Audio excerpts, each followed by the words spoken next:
Hello friends, home cook মঞ্জুতে আপনাদের সবাইকে অনেক অনেক স্বাগত। আজ আমার রেসিপিতে থাকছে লাল শাক। আজ আমি বানাবো লাল শাকের ঝাল। আমরা লাল শাক তো সাধারণত ভাজা বানিয়েই খাই, তো লাল শাককে যদি মাঝে মধ্যে একটু অন্যভাবেও বানানো যায়, খেতে কিন্তু দারুণ হয়।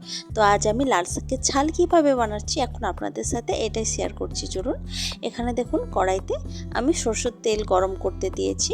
সরষের তেলটা ভালো মতো গরম হয়ে যাওয়ার পর তেলের মধ্যে আমি ফোড়ন দেব। ফোড়ন হিসেবে দিয়েছি একটা শুকনো লঙ্কা আর কিছুটা দেব কালো জিরে।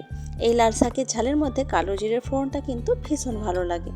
তো কালো জিরে আর লঙ্কাটা একটু ফুটে ওঠার পর এখানে আমি দিয়েছি আলুটা কেটেছি আমি একটু সরু করে লম্বাভাবে। সাধারণত নর্মালি ভাজা যেরকম কাটি ওরমভাবে আলুটাকে কেটেছি। এখন আলুটাকে একটু ভালোভাবে ভেজে নেব। আলুটার গায়ে যেন একটু লালচে কালার চলে আসে সেরমভাবে ভাজতে হবে। আলুটা এইভাবে ভেজে নেওয়ার পর আমি এখন দেব একটা বড় সাইজের কুচিয়ে রাখা পেঁয়াজ, এখানে আমি দিয়ে দিয়েছি। এখন আলু আর পেঁয়াজ একসাথে ভেজে নেব।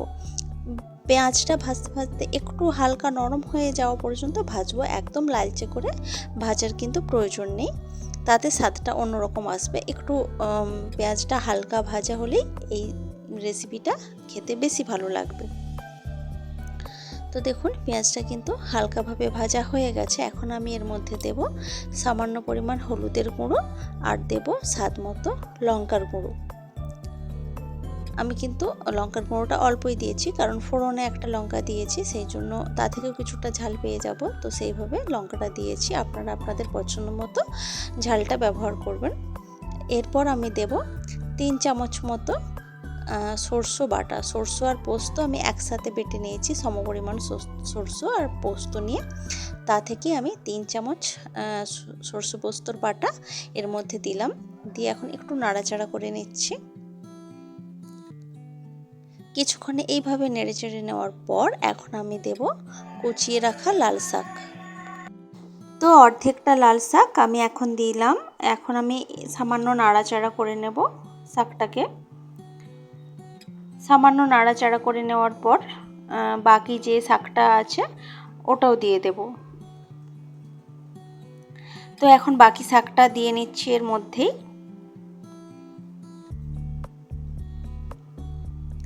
তো পুরো শাকটাই দিয়ে দিলাম। এখন সামান্য আমি নাড়াচাড়া করে এটাকে ঢাকা দিয়ে রাখবো ওই 30 সেকেন্ড মতো, 30 থেকে 40 সেকেন্ড মতো ঢাকা দিয়ে রাখলেই শাকটা কিন্তু অনেকটা মজে যাবে এবং তারপর এটাকে রান্না করতে অনেকটা সুবিধে হবে।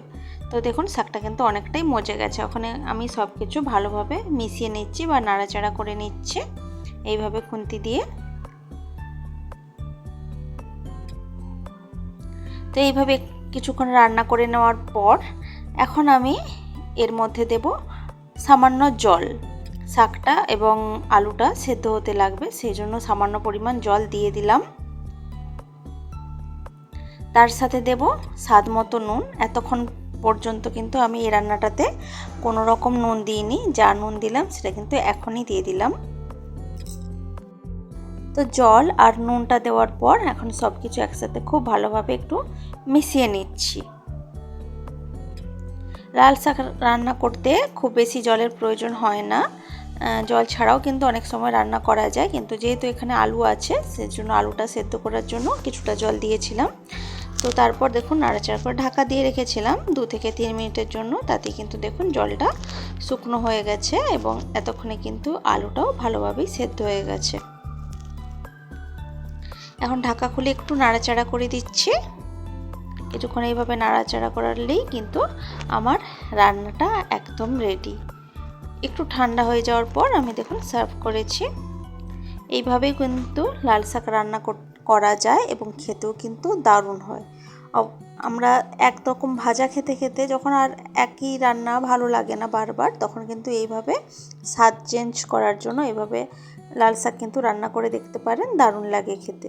রেসিপিটি আপনাদের কেমন লেগেছে সেটা কিন্তু অবশ্যই আমাকে কমেন্ট করে জানাবেন। ভালো লাগলে লাইক, কমেন্ট, শেয়ার করবেন এবং প্লিজ আমার চ্যানেলটি সাবস্ক্রাইব করে আমার পাশে থাকবেন। তো আজকের ভিডিওটা এ পর্যন্তই থাক। দেখা হচ্ছে অন্য কোনো দিন অন্য কোনো ভিডিওতে অন্য কোনো রেসিপির সাথে। আজকের মতো টাটা, বাই বাই।